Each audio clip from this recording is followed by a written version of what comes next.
The topic of today's vodcast is oxidation reduction reactions and assigning oxidation numbers.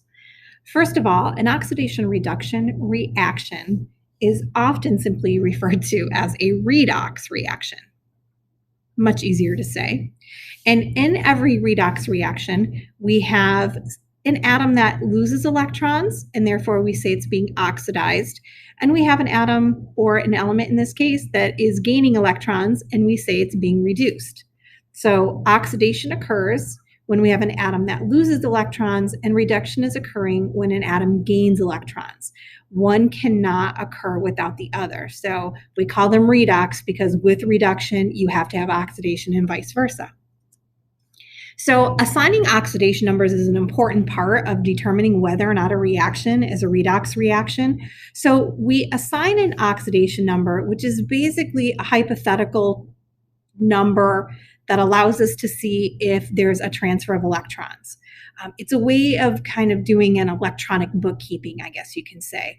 Now, this exchange of electrons is a driving force in a lot of chemical reactions, so it's important to recognize as a driving force, but it might not be as an apparent as a production of a gas or maybe the change in pH or something like that. So the basics of assigning oxidation numbers are as follows, and you have a handout on this, but basically if you have a pure element, we're going to assign an oxidation number of 0. So something, for example, like calcium by itself in its elemental form, or oxygen gas like we just saw in its elemental form, we would assign an oxidation number of 0.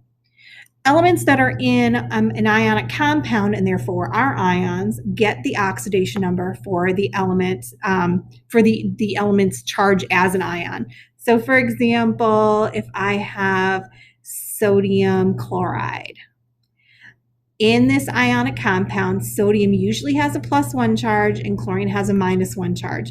So those are the oxidation numbers. I assign them respectively. There are a couple elements we can almost always count on when it comes to oxidation numbers. One is oxygen. Oxygen almost always has an oxidation number of -2. The rare case when it is a polyatomic ion of peroxide, which is O2, 2-, like in hydrogen peroxide, we will see oxygen with a -1 charge. It's shown up on the AP exam. It's probably not very common, but worth taking a look at.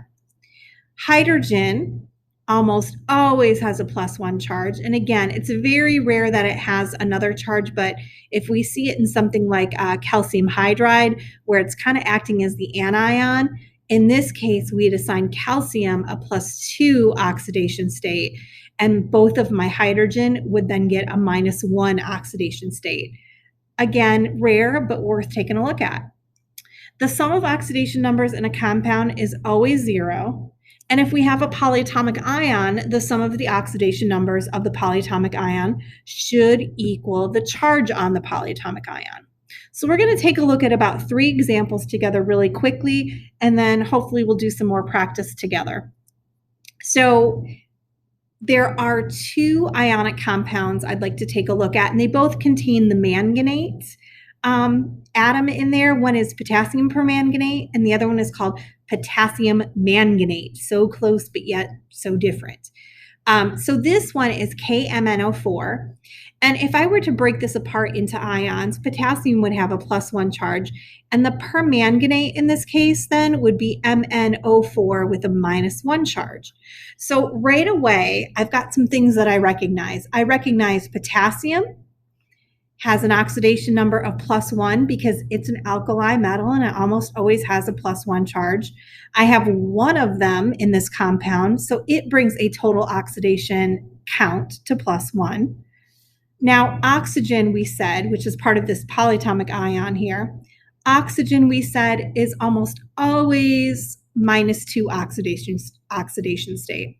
Since it's not a peroxide, we can count on that as being -2, but I have 4 total oxygen. So if each oxygen is bringing a -2 oxidation number, I have a total oxidation count for oxygen as -8. Okay, this is not a polyatomic ion on its own. It is an ionic compound. So I really want the overall sum of the charge of this ionic compound to be 0, which leaves a +7 as the total charge or the total oxidation count that has to come into this compound. Since I only have one manganese, that +7 oxidation state actually comes from that one manganese. Okay.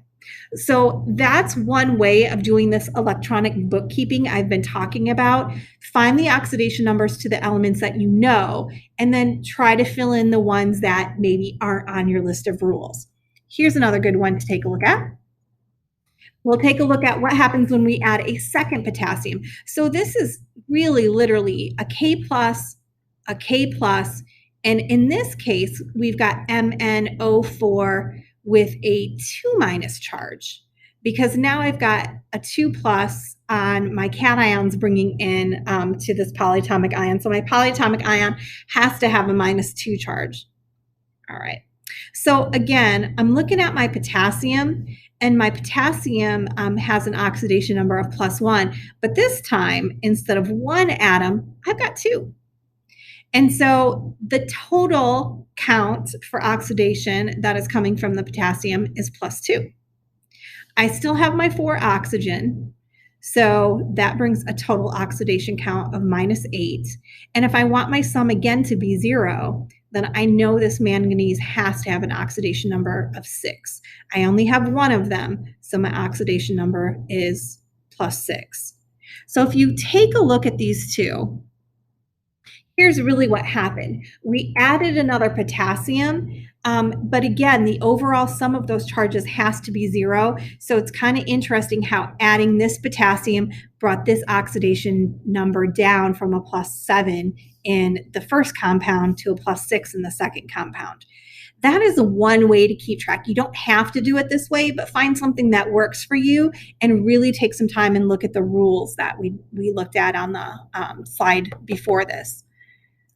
Let's just take a quick look at a polyatomic ion, and I think that'll do it for us.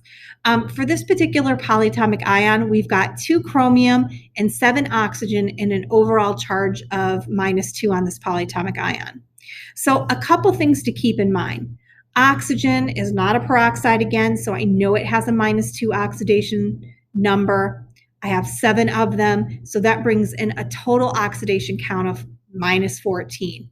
My sum in this case needs to be equal to the charge, which is -2, which means chromium is going to bring in a total of +12.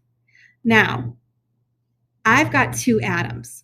So when you're assigning oxidation numbers, the oxidation number is really per chromium, which means I've got to take that total +12 and divide it by 2, which means each chromium is actually coming in here with an oxidation number of +6. So figure out what works best for you for assigning those, but I like setting it up as a table if I can.